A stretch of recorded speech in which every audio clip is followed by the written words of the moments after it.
How are we doing today, people? Our video today is how to easily cheese the Treaty Guardian boss, whom you're probably familiar with. How this is achieved is through simply trapping him below you whilst you stand above him. Obviously this means you won't take damage, but you'll need a ranged attack. Either a bow or staff or spells will do. Both are pretty easy to obtain, but the bow takes less effort and stats. If you're dead set on using magic for this fight, I do have another video on how to get the meteorite staff very easily, so link in the description for that one. So for now, we'll be concentrating on a bow as it's very accessible for all classes. From the first step side of Grace, head due west towards a cliff, locate the ledge and a building chunk below, drop down each until you are standing on the beach. Turn right and go underneath the building chunk and you'll be face to face with a camping merchant. He sells the short bow and also arrows. Pick them up and you'll be ready set to go. Approximately 150 arrows should be a good amount. Bows have a lot of use even if you don't spec towards dex. The short bow has less range and requires 8 strength and 10 dexterity.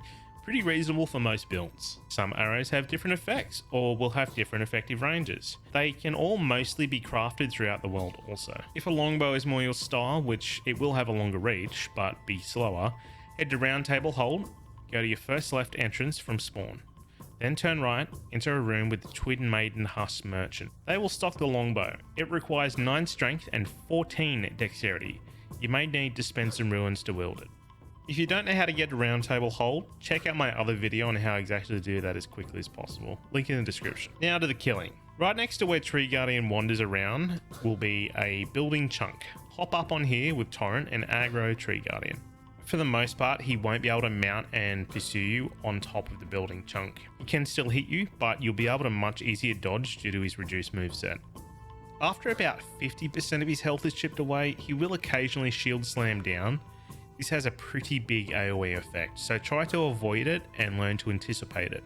This can also allow him to jump onto the building chunk, requiring you to reset.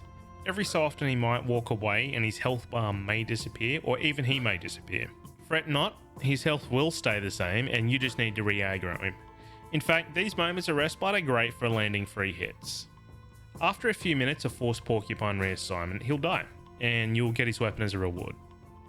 It's very possible to do this without being damaged. Well, that's it. I hope you learnt something and you're able to beat him using this cheese. Chuck me a sub if you enjoyed and check me out on Twitch, link in the description. Thanks for watching.